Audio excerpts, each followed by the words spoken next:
कार्बिपेनम्स क्या है? कार्बिपेनम्स में जैसे वर्ड से जाहिर हो रहा है कि कुछ कार्ब से रिलेटेड है, कार्बन से रिलेटेड है, ठीक है। तो इसका जो स्ट्रक्चर होता है, अगर आप इसको नोटिस करें तो इसमें सेम रिंग प्रेजेंट होता है बीटा लैक्टम वाला, लेकिन उस रिंग के अंदर थोड़ा सा डिफरेंस होता है। अगर आप यहाँ पे देखें, मैं आपको ये दिखाऊं, ये अगर रिंग आपने देखा है, ये बीटा लैक्टम का रिंग है, ठीक है।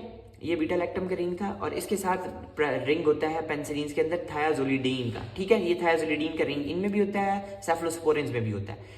इस रिंग के अंदर प्रेजेंट होता है सल्फर। अगर इस सल्फर को हम सब्स्टिट्यूट कर दें कार्बन के साथ तो ये बन जाएगी अब कौन सी ड्रग? पेनिसिलिन नहीं रहेगी या सेफलोस्पोरिन नहीं रहेगी, ये अब ड्रग कौन सी बन जाएगी? ये ड्रग बन जाएगी कार्बिपेनम। अब कार्बिपेनम ड्रग्स में कौन कौन सी ड्रग्स आ जाती हैं हमारे पास? इमीपेनम आ जाती है, डोरीपेनम आ जाती है, मीरोपेनम आ जाती है, एर्टापेनम आ जाती है। इसमें वैसे आप लोगों को कुछ नहीं याद करना है, एक क्वेश्चन है जो आपको एससीक्यू में प्रोबेबली आ सकता है, दैट इज कि what is the rationale behind using cilastatin with imipenem. अब सिलेस्टेटिन क्या है, इमीपेनम क्या है? इमीपेनम का आपको पता लग गया कि ये कार्बिपेनम ड्रग है, लेकिन इसके साथ हम लोग सिलेस्टेटिन क्यों यूज करते हैं?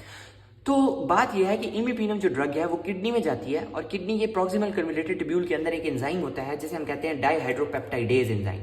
अब ये जो डाईहाइड्रोपेप्टाइडेज एंजाइम है ये फौरन से इनएक्टिव कर देता है इमीपेनम को, इसको हाइड्रोलाइज कर देता है, इसको इनएक्टिव कर देता है। लेकिन हमें तो ड्रग चाहिए एक्टिव फॉर्म में, उसका फंक्शन चाहिए, तो हम क्या करते हैं? इस जो जड़ है फसाद की, डाईहाइड्रोपेप्टाइडेज, इस एंजाइम को हम क्या कर देंगे? इनहिबिट कर देंगे। किस तरह इनहिबिट कर देंगे? सिलेस्टेटिन देंगे। सिलेस्टेटिन क्या करेगी? डाईहाइड्रोपेप्टाइडेज एंजाइम को इनहिबिट कर देगी। जब ये इनहिबिट हो जाएगा तो ये फंक्शन अपना लॉस कर जाएगा, तो ये इमीपेनम को क्या करेगा? मेटाबोलाइज नहीं कर पाएगा, तो इसकी वजह से क्या होगी? ड्रग इफेक्टिव रहेगी। सही है। अच्छा, एक एमसीक्यूज है। एमसीक्यूज ये है जी कि कौन सी ड्रग है जो कि एसिनेटोबैक्टर और सूडोमोनास एरिगनोसा के अगेंस्ट कार्बिपेनम्स में से इफेक्टिव नहीं है। Carbapenems generally gram positive, gram negative rod सबके अगेंस्ट एक्टिव होती हैं और एडिशनली एसिनेटोबैक्टर और सूडोमोनास एरिगनोसा के अगेंस्ट भी एक्टिव होती है। लेकिन इनमें से एक ड्रग है कार्बिपेनम की फैमिली में से, एर्टापेनम, जो कि इनके अगेंस्ट एक्टिव नहीं है। तो ये एमसीक्यूज आप नोट कर लें। साइड इफेक्ट वही जीआईटी, स्ट्रेस, स्किन रैशेस, मैंने जैसे आप लोगों को ऑलरेडी बता दिया, यही साइड इफेक्ट्स हैं। अब आ जाते हैं मोनोबैक्टम के अंदर। अब मोनोबैक्टम भी बीटा लैक्टम रिंग्स कैरी करते हैं, इसीलिए कार्बिपेनम्स मोनोबैक्टम का मैकेनिज्म ऑफ एक्शन बिल्कुल सेम है जैसे कि पेनिसिलिन का है, जैसे पेनिसिलिन का है या जैसे सेफलोस्पोरिन्स का है। क्यों? क्योंकि बीटा लैक्टम रिंग नहीं जाके प्लाज्मा बाइंडिंग प्रोटीन के साथ बाइंड करना है और एक्शन परफॉर्म करना है, सेम उसी तरह जिस तरह पीछे हमने सेफलोस्पोरिन पेनिसिलिन के अंदर मैकेनिज्म ऑफ एक्शन और मैकेनिज्म ऑफ रेजिस्टेंस देखा, ठीक है। लेकिन मोनोबैक्टम को मोनोबैक्टम क्यों कहते हैं? इसकी रीजन ये है कि फिर हम स्ट्रक्चर की तरफ आते हैं। आप भी कहोगे क्या केमिस्ट्री पढ़ाना शुरू हो गया, लेकिन हमें समझना जरूरी है। ओके, तो यहाँ पे फिर वही बात है, यहाँ पे बीटा लैक्टम रिंग होता है और साथ में ही एडजेसेंट हमारे पास थायाजोलिडीन रिंग होता है, सेफलोस्पोरिन की, पेनिसिलिन के अंदर, कार्बिपेनम्स के अंदर। लेकिन मोनोबैक्टम के अंदर ये रिंग बिल्कुल अलग होता है। जो बीटा लैक्टम का ये वाला रिंग होगा ये बिल्कुल सेपरेट होता है, इसलिए हम इन्हें मोनोबैक्टम्स कहते हैं। मोनोबैक्टम की एक ही ड्रग है एस्ट्रियोनम, और इसका भी एमसीक्यूज हमारे प्रॉफ में आया था कि सिनेरियो कुछ इस तरह था कि एक पेशेंट है आपके पास आया है जिसकी हिस्ट्री है पेनिसिलिन की सेंसिटिविटी की और उसकी इन्फेक्शन है ग्राम नेगेटिव रॉड से। तो अब बताओ अल्टरनेटिव ड्रग कौन सी दे सकते हैं? तो ऑप्शन थे जी सेफलोस्पोरिन, पेनिसिलिन तो ऑब्वियसली क्वेश्चन में आ गया, सेफलोस्पोरिन ऑप्शन था, इमीपेनम वगैरह में से कुछ ऑप्शन थे।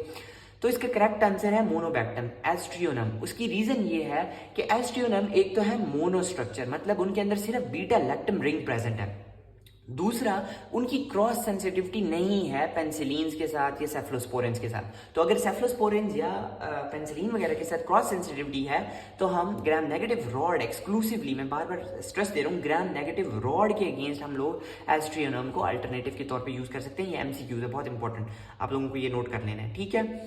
साइड इफेक्ट इसके वही है कि ये स्किन रैशेस, एब्डोमिनल स्ट्रेस वगैरह कॉज कराता है और बाज़ दफ़ा एलएफटीज जो लिवर फंक्शन टेस्ट है उनकी जो केमिकल वैल्यूज हैं उनको भी अल्टर कर सकता है, ठीक है। तो इसमें से यही एमसीक्यूज थे, यही क्वेश्चन थे जो मैंने आपको एक्सप्लेन कर दिए। सो होपफुली आपको ये समझ आ गया होगा इंशाल्लाह, ठीक है। जो कि नॉन बीटा लैक्टम्स हैं लेकिन स्टिल वो सेल वॉल की इनहिबिटर्स हैं, वो ड्रग्स हम देखते हैं। उन ड्रग्स में हमारे पास आप लोगों को ना कोई बहुत ज़्यादा ड्रग्स याद करने की ज़रूरत नहीं है, उसमें आपको वेनकोमाइसिन को देखना है। बहुत इंपॉर्टेंट क्वेश्चन है, वेनकोमाइसिन का मैकेनिज्म ऑफ एक्शन लिखिए। तो मैंने आप लोगों को पहले स्टार्ट में एक बात समझाई थी, वो बात ये समझाई थी कि सेल वॉल की सिंथेसिस किस तरह। सबसे पहले ज़रूरी है कि हम लोग समझें कि सेल वॉल की सिंथेसिस होती किस तरह। सेल वॉल की सिंथेसिस इस तरह होती है कि बहुत सारी पहले चेन्स बनती हैं। किन की चेन्स बनती हैं? एन एसिटाइल ग्लूकोजामीन और एन एसिटाइल म्यूमरिक एसिड, मतलब पेप्टिडोग्लाइकेंस की चेन बनती हैं। फिर वो चेन्स आपस में क्रॉस लिंक करती हैं और इस तरह आपस में रस्सी की तरह जुड़ जाती हैं। ठीक है, तो आप यहाँ पे देखें इस पिक्चर में कि दो चेन्स, मतलब एग्जांपल के लिए समझाने के लिए दो चेन्स हैं। ठीक है, एक नीचे वाली चेन है, एक ऊपर वाली चेन है, थोड़ी डिम कलर में। नीचे वाली चेन को गौर से देखें। सबसे पहले ब्लू कलर में हेक्सागोन नज़र आ रही है, उसके ऊपर 5 अमाइनो एसिड लगे हुए हैं। ठीक है, वो है एन एसिटाइल म्यूमरिक एसिड की। ठीक है, पेंटा चेन है। ठीक है, पेंटा अमाइनो एसिड की लिंक है म्यूमरिक एसिड के साथ। ठीक है, उसके साथ ब्राउन कलर के अंदर हमारे पास है एन एसिटाइल ग्लूकोजामीन। अच्छा, ये चेन अब किस तरह एलोंगेट हो रही है कि एन एसिटाइल म्यूमरिक एसिड मिल रहा है एन एसिटाइल ग्लूकोजामीन के साथ, फिर वो आगे मजीद एन एसिटाइल म्यूमरिक एसिड, फिर वो आगे मजीद एन एसिटाइल ग्लूकोजामीन, इस तरह ये चेन एलोंगेट होती रहती है। तो इस तरह ये एक चेन बनती है। इस आपस में मिलने को जो जिसमें एन एसिटाइल ग्लूकोजामीन और एन एसिटाइल म्यूमरिक एसिड आपस में मिलके चेन को लंबा कर रही हैं, एक चेन को लंबा कर रही हैं, इसको हम कहते हैं ट्रांसग्लाइकोसाइलेशन। और इस तरह की बहुत सारी चेन्स बनती हैं, जिस तरह यहाँ पे 2 नज़र आ रही हैं, इस तरह बहुत सारी होंगी। अच्छा, ये तो था पहली स्लाइड के अंदर आपको ट्रांसग्लाइकोसाइलेशन का। अच्छा, अब समझें आप यहाँ पे नेक्स्ट स्लाइड में ट्रांसपेप्टाइडेशन को। ट्रांसपेप्टाइडेशन क्या है कि नीचे वाली चेन है, उसमें एन एसिटाइल म्यूमरिक एसिड के ऊपर पेंटामर ये लगे हुए हैं। आखिरी वाला ब्लू में जो सर्कल नज़र आ रहा है, ये हमारे पास है डी एलानीन का। ठीक है, ये ऊपर, तो ऊपर वाली चेन के साथ ये क्या कर रहा है, ऊपर वाली चेन में भी इसी तरह म्यूमरिक एसिड है, उसके भी इसी तरह अमाइनो एसिड है, तो ये आपस में पेप्टाइड बॉन्ड बना रहे हैं। तो इस तरह दो चेन्स आपस में स्क्वीज़ हो जाएंगी, आपस में लिंक हो जाएंगी। तो इसी तरह बहुत सारी आपस में लिंक होती रहती हैं।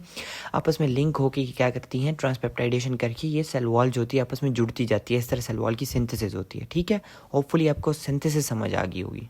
ओके, अब हम समझते हैं वेनकोमाइसिन का मैकेनिज्म ऑफ एक्शन।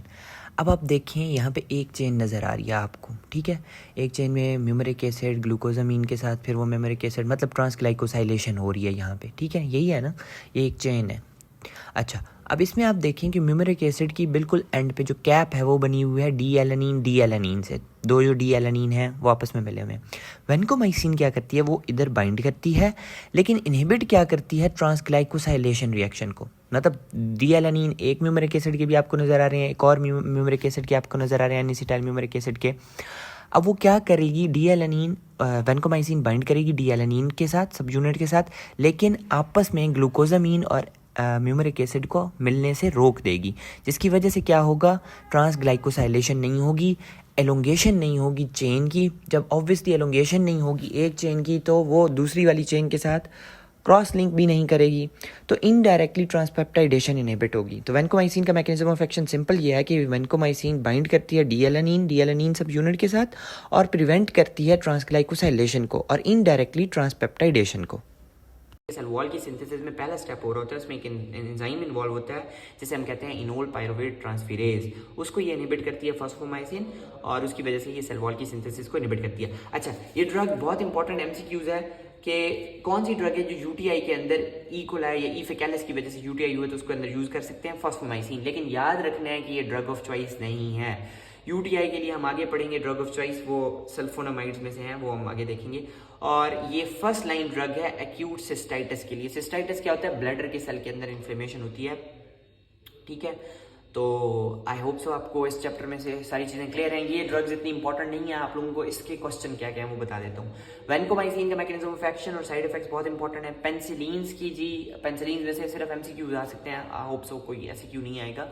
लेम वाला जो क्वेश्चन मैंने आपको बताया कि मेनिंजाइटिस के अंदर लेम के जो इन्फेक्शंस हैं उनको कौन कौन सी ड्रग्स ट्रीट करती हैं। थर्ड जनरेशन सेफलोस्पोरिन के नाम आ जाते हैं, मैकेनिज्म ऑफ एक्शन आ जाता है अक्सर, और साथ में जी क्या देते हैं उनका यूजेस लिखो। ठीक है, और आपको सारे ना सेफलोस्पोरिन की जनरेशंस के नाम जरूर याद करने हैं, एक बहुत इंपॉर्टेंट एमसीक्यू है।